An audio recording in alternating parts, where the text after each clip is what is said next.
All right then. So I'll start with the introduction here of our speaker this evening, Dan Ryan. Dan is a former district governor of District 6540, which is northern Indiana, immediately to the west of our District 6600 in northwestern Ohio. And he's been a Rotarian for over 35 years now, held many posts both in his club and throughout the district. And right now, if I read it here correctly, he is the Regional Rotary Foundation Coordinator for Zone 30, of which we are a part, and the Rotary Institute Program Co-Chair for Zones 30 and 31 through 2024. So Dan is going to be speaking with us this evening about the Rotary Foundation, where your money goes, and how it is collected and transferred back to district grants and global grants and all the other things that happens with that money. And the person who coordinated all this and got Dan to come with this evening is our own Pathways Club Foundation Chair, David Doherty. So thank you very much, David, for arranging all this. So welcome, Dan, and please go right ahead. I'll be here to do the clicker for you whenever you want me to put stuff up on the screen. All right. Well, thank you, President Steve. This is, as I said earlier, for those of you who joined late, this is the first time I've done a program for an e-club. So it's a lot of fun for me, and it's a first. And at my age, I don't get too many more firsts. So appreciate this and the opportunity. Appreciate it, David, making coordination, and then for the communication with Steve. I was provided questions from your club, and I've tried to incorporate those within a PowerPoint. If we could, Steve, if we could go to that first slide. I'm going to stay there for just a little bit because I'm going to answer some of the questions while we're there. So I'll wait for you to get that up.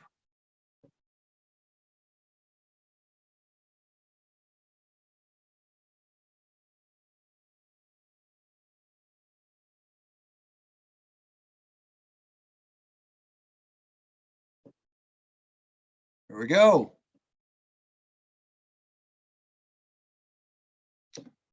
So as you can see with the first slide, it is doing good in the world. And one of the questions I was asked was, how did the Rotary Foundation begin?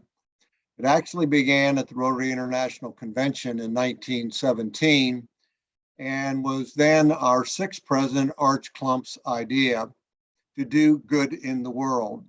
The initial contribution to the Rotary Foundation was $26.50. A little history on the foundation: 1947. Established the first program, which was then, for some of us been in Rotary a while, Ambassadorial Scholars, which is now the Rotary Scholars.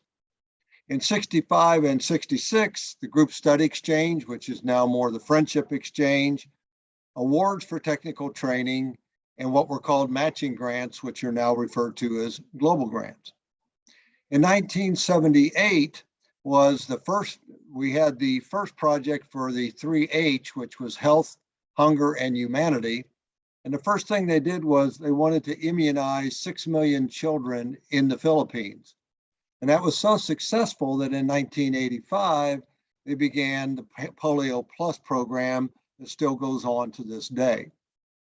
In 1988 was the first peace forums, which eventually led to the Rotary Peace Scholarships. I was asked how large is the foundation.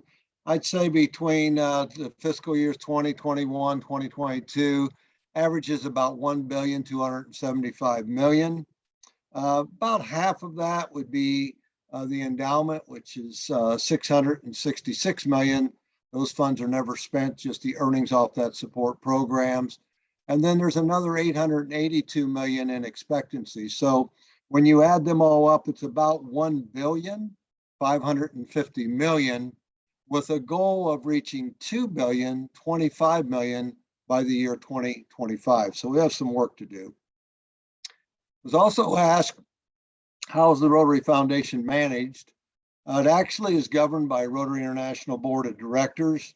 And then they have a liaison with the Rotary Foundation trustees. And each of those then have right below them our RI president, which would be Jennifer Jones, with incoming would be Gordon McAnally.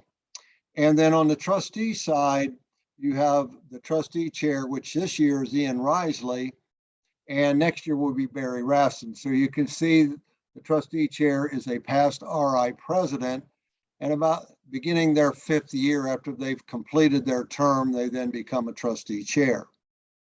Below them are committees, and then it all flows to John Yuko, who is called our general secretary and handles most everything RI, but has a lot of support from Eric Schmeling on the foundation side. There are 34 zones in the world, and we are part of zone 30, and our counterpart is zone 31, and that's considered the heart of America. Each zone has an RI director. In our case, it's currently Elizabeth Yusevich, and beginning in the next Rotary year will be Beth Stubbs. Below that, and then you also have, she's our director for both zones, 3031, and then they assign a trustee to our 2 zones, and that's Mark Maloney, past president, who's currently a trustee. And then directly below them would be the coordinators.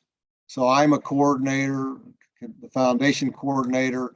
There's also a specific coordinator for polio and another one for endowment, although I have my hands in those 2. And then we have a coordinator for membership and then a coordinator for public image. So if we could go to the next slide. So the mission statement is the Rotary Foundation helps Rotarians to advance world understanding, goodwill, and peace by improving health, providing quality education, improving the environment, and alleviating poverty. Next slide. So how do we stack up as a foundation? This is probably one of the key reasons that I have a passion for the foundation. 91% of our funds actually get to the beneficiaries, and that's amazing. And you can look at some really great charities that don't match up to that. But even more outstanding is that we've received a 4-star rating from Charity Navigator for now 14 consecutive years. There's only 1% of foundations around the world that have that status. And about 2 or 3 years ago, the International Association for Professional Fundraisers rated Rotary Foundation as #1 in the world. And I think the key to that is how much is going to the beneficiaries, but also the fiduciary responsibility and how careful the foundation has always been with the donations. Next slide. So the annual fund is just what it says it is. It's funds that are collected in 1 year intended to be spent in the future. And we'll talk a little bit about more that in a little bit. Annual fund supports, particularly in the districts, district grants, and that's mostly in local communities, although they can be used internationally, I believe, as your club is aware, and also for global grants. A global grant has to be a minimum of $30,000 and can go all the way up to what has now been started in this last year, which was called a program of scale, which is a grant of $2 million. And the first one was for a malaria-free Zambia with trying to impact 1.3 million people in Zambia and reducing cases by 90%. The cool thing about that one was there were 2 partners that joined us, each putting in $2 million. So we had a grant overall of $6 million, and Rotary really works actively to find partners. We encourage you to do that within communities that you serve. The latest one, or the second program of scale, is called Together for Healthy Families in Nigeria, which is fostering the health of mothers and newborns to reduce maternal and neonatal mortality. So if we could go to the next slide. So I was asked about what are the priorities of the Rotary Foundation and really a Rotary, and you're going to find those within the 7 areas of focus, whether that be water, sanitation, and hygiene, or maternal and child health, basic education, literacy, community, economic development. Newest one is environment, and peace building and conflict prevention. And then lastly, disease prevention and treatment. And that's where you have polio, which is our #1 objective and priority with the Rotary Foundation. So far, we have immunized 3 billion children in 40 countries. 19 million people have been saved from having polio. 1.5 million have been saved from dying from polio. And in this last year, we had 30 cases, with 2 in Afghanistan, 20 in Pakistan, and 8 in Mozambique.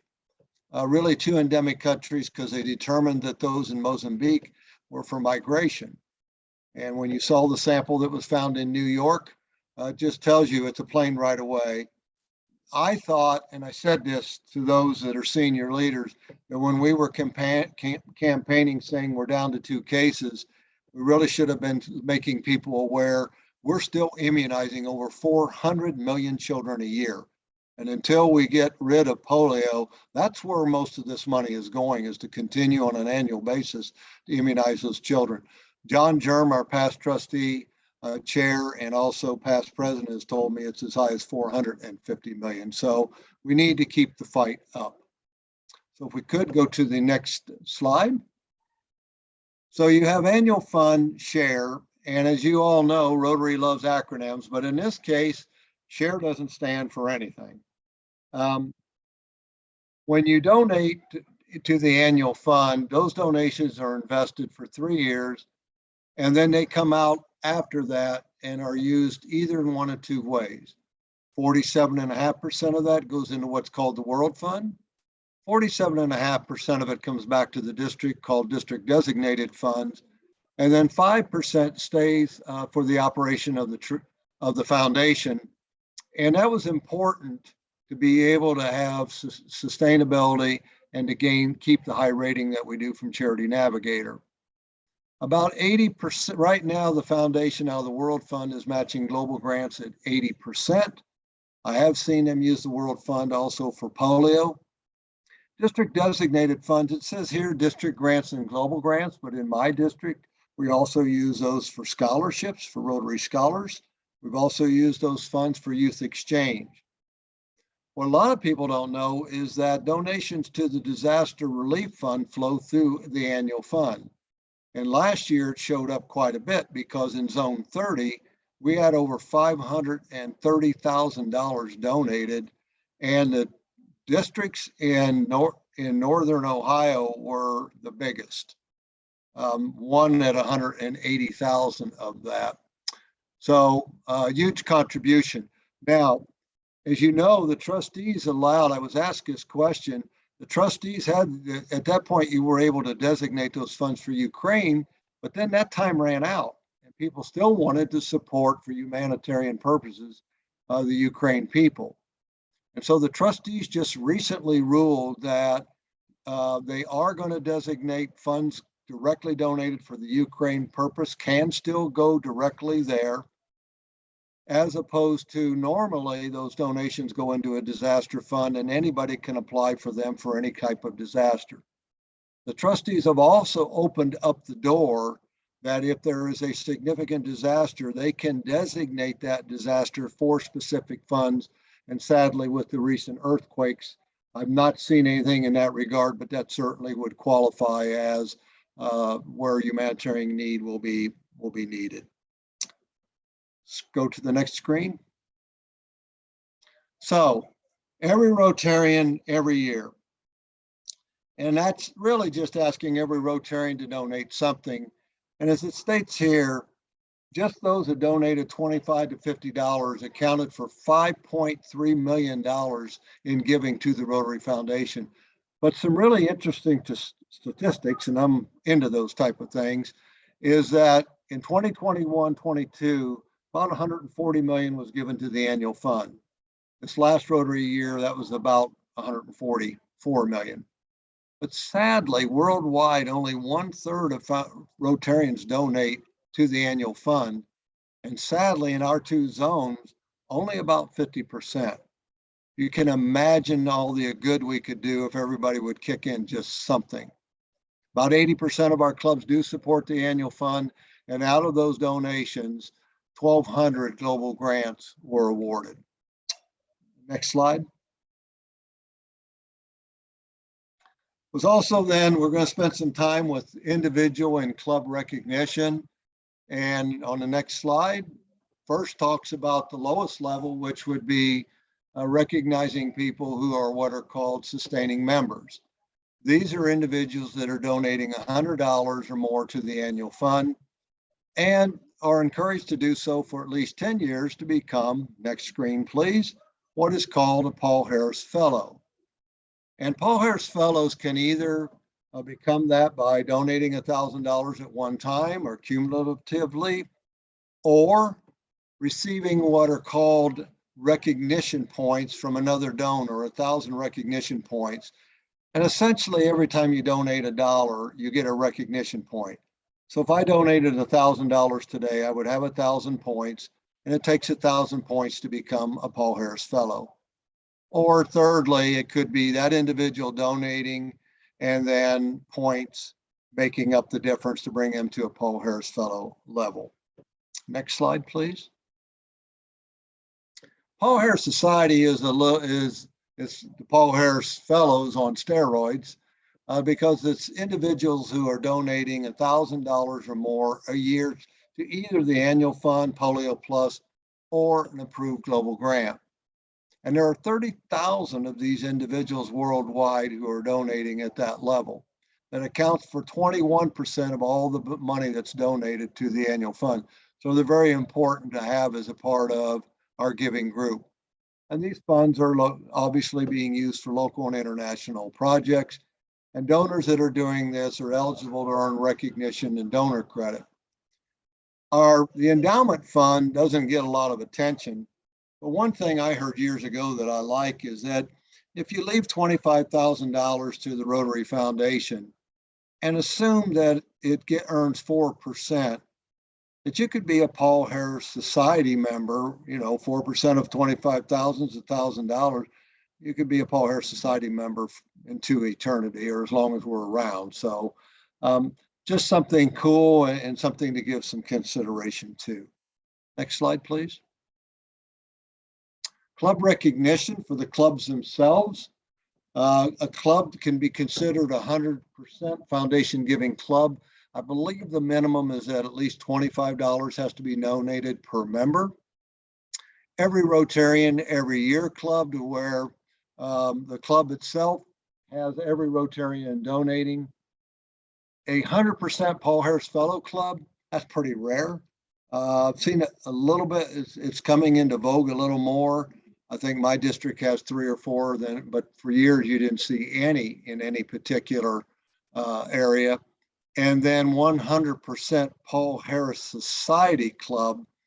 And I think you'll see more of those giving at the $1,000 level, more into by the Asian Rotarians. Certain parts of the world, being in Rotary is a huge honor and high esteem. And there's a high expectation on the giving too. So I've not been a part of honoring any Paul Harris Society Club, but if yours would like to become the first, Steve, under your president, there's still time, my friend. Next screen. So ways to give. We're going to talk a little bit about Rotary Direct in a minute, but you can donate online. You can mail it in directly. There's the information for that. I'm usually write a check kind of person, but I have used the online giving, especially for a memorial. And they really have some nice cards, and you can put what you want said in that card, and then that's mailed directly to the family. It's a pretty nice thing. You can do that to honor someone also. Of course, you can increase your impact by seeing if your corporation matches. And then this is fairly new. You can do a fundraiser. It's called Raise for Rotary. That's where you're really trying to get your community involved with raising funds for Rotary. I've seen it used mostly for polio fundraisers within a community. Next slide, please. As we mentioned, Rotary Direct, it's easy, fast, and secure. One thing they have found with Rotary Direct is even if an individual leaves Rotary, they tend to still give to the Rotary Foundation because of how highly it's regarded and where the monies are going. And the average Rotary Direct gift is around $450. So you can see that you probably have some Paul Harris Society members in there doing about $85 a month. And that can be either the checking, savings, or a credit card. It's easy to enroll and you can drop out at any time. But a lot of people like to do it even to be a sustaining member, $25 a quarter. They don't have to mess with it. It's just taken out. So next slide, please. Obviously, we've gone through a lot. We've gone pretty fast. Hopefully left a little time for some questions, but I'm a big believer that a person just doesn't throw away a dollar. If they donate a dollar, I'm tickled because it says that the Rotary Foundation has meaning to them. As we said, we funded about 2,000 global grants last year, and the foundation allows us to have an international aspect. For many small clubs, they're donating to this and being a part of a global grant or a district grant is really their only chance for international opportunity. But I think beyond that, the Rotary Foundation, for many people that are desperate just to have a glass of water and something to eat, the Rotary Foundation provides hope. And that's what our donations represent. I heard someone that was being honored for being an Arch Clump Society member, which is a donation of $250,000. She said, I didn't make a donation to the Rotary Foundation. I made an investment in people somewhere in the world. I like that. And I think that's something for all of us to consider. Next slide.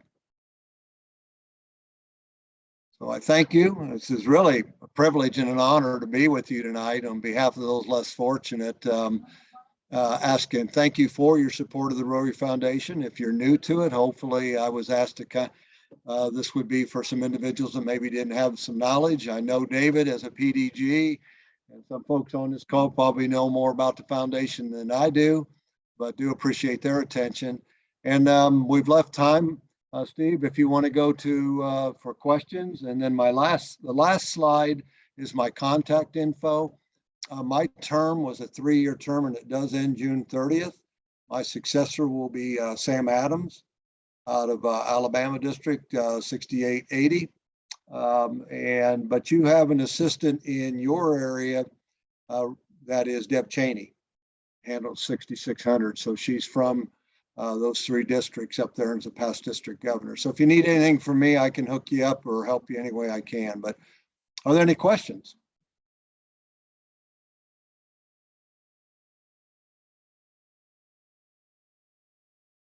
Anybody? Well, Dan, I'll share. I just got membership in the Paul Harris Society actually today, signed up for that. So up my donations for this coming year. And we've got several members that during my term so far here in 7 months have been sending out pins to several Paul Harris members that are on screen here this evening. So we've got a number of people who've been doing quite well with that. Anybody got any more further questions for Dan here this evening? Anything else you want to add? Scott, unmute yourself. Yeah. There you go. Okay. Thanks very much for the wonderful presentation. At the very beginning, you mentioned the recent earthquake in Syria and Turkey. I guess you said you hadn't heard whether we're doing anything there yet. I mean, does Rotary, would they be able to be involved? Would they be able to be involved in a situation like that and helping out those people? Yeah, there's actually some Rotary action groups that do disaster aid that travel to these. And what we have found is, when we have a disaster in the US, people just automatically want to send clothes or send water, and too often that's not what they need. And so I've come to be a big fan of disaster relief because that's going very quickly. The foundation, I think we all know RI can be like turning a battleship sometimes to get change, but the foundation actually for the tornadoes that we had in Kentucky, USA, those disaster relief grants were there within 10 days. They made application and 10 days later, the funds were available. Those are $25,000 grants, and any district can apply for that as long as they've got somewhere or some way of being hooked up to where they're providing aid there. The only there's no catch, but the fiduciary side of that is they have to produce receipts for those funds, but then they can apply again. And then, for example, in Ukraine, many of those neighboring districts could apply for more. And as soon as that one was done and the receipts in, they could apply for another. So they weren't just limited there. I've not seen any directive come out from the foundation yet, but I suspect there will be. And because usually I referenced the Kentucky one because I'm close to that. It's in our zone. But the governor told me the day that happened, at that night, she had 675 emails in her email box asking where could they send funds. So a cautionary tale there, and something we're working at the next institute, is encouraging districts to have that mechanism already set up within a district. When there is a disaster, that the funds can automatically be sent either to that district or through the disaster relief fund. But no, Scott, I haven't seen anything yet, but I'd be surprised if it's not something forthcoming.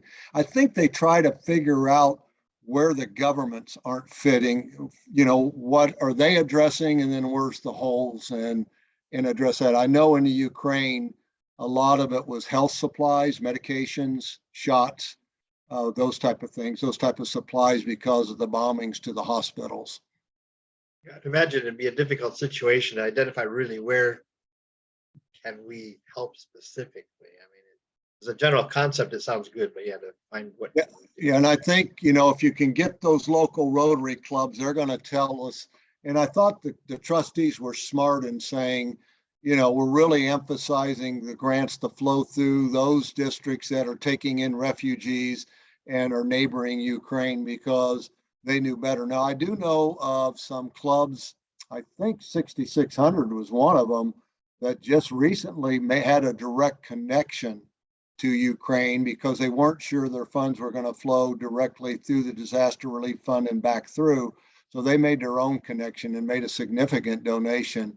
I'm not sure what they sent, but I did talk to the governor, and she said the funds did get where they want and the supplies where they need to be. So that's the beautiful part about being a part of an international organization.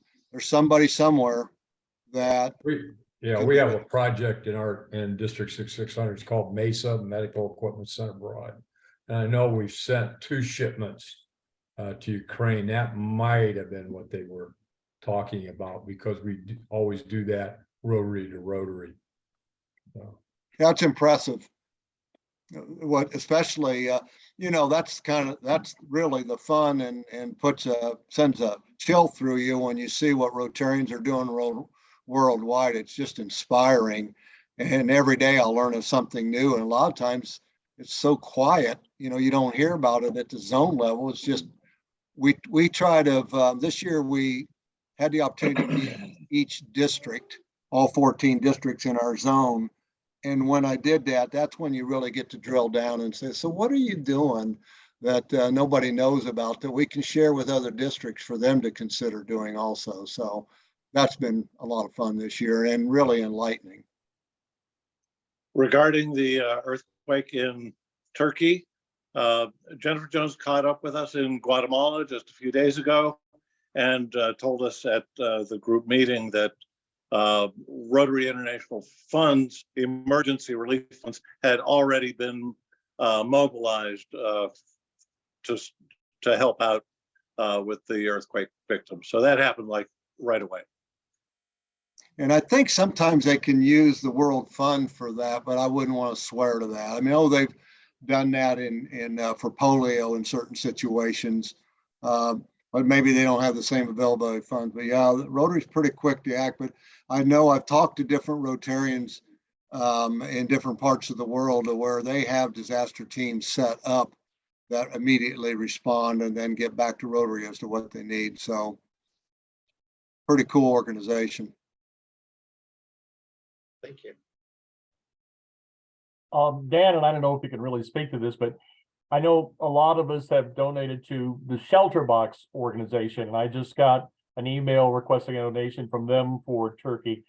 Could you tell us in any way how the disaster relief fund relates to Shelter Box? Well, Shelter Box is, it's actually an endorsed organization of the Rotary Foundation, and many districts sign on to that, mine included. My district conference, we had a Shelter Box set up for donations, and our youth exchange kids did a little auction where their goal was to be able to buy a Shelter Box. That kind of exposure goes on. What they have found with these shelter boxes is they're only were meant to last really a year or two. Some parts of the world, they're like 10, 12 years old, and still being maintained. But I got the same email, Steve, that you did today. So they're pretty good about getting the word out. And yeah, I'm a big shelter box fan. And to me, whether it's throwing through the foundation or through shelter box, when you have an earthquake, they're the natural person to be there. But I forget how many, I read this at one point, they've got like people will say, well, how many do they have? They'll have a certain amount ready to go at any time to any disaster. I don't know if it's 1,000 at any one location at a time, shelter boxes. So, I think they'd rather see more consistent donations than waiting for a disaster, but obviously they're happy to have it at any time. But that'd probably be the limit of what I know in regard to shelter box. Others may know more that are with us. Well, thank you for speaking to that, though, because I didn't know what the relation with the disaster relief fund was with them, or if there was any. Yeah, I've not actually seen, but my knowledge would be limited on it. I don't know if anybody's applied for a grant buying shelter boxes, using a disaster relief grant. That'd certainly be something of interest to know, but I don't have personal experience to that effect. Well, and I'll put in a plug for immediate disaster relief, at least domestically here in the United States, to Ken Robinson's organization. He's with the American Red Cross, and they're the ones that are always ready to go, and usually the first ones on the scene there. And so beyond Rotary, it's another fine organization that you can devote funds to whenever we have a disaster, at least domestically in the United States. Anybody else got anything they want to add, or any other questions here at this point in time? Or Ken, you want to speak to that? No, I was going to say that it looks like I might have one of my employees that may be going to Turkey with the International Red Cross. She's trained to be part of our international response roster. She her background is in Uganda, and her degrees in international relief and development. So she's either going, it looks like, in March or May as part of the International Federation's response. So I might be able to talk her into or volunteer her to be a program one night. So if that happens, I'll let you know. That would be wonderful. Love to hear what she has to tell us about that. Yeah, I can't imagine. I listened to a relief worker the other day on the news, and you just don't know how they can see all that devastation and loss of life.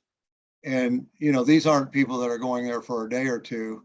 These are people that are in some cases embedded there for some time.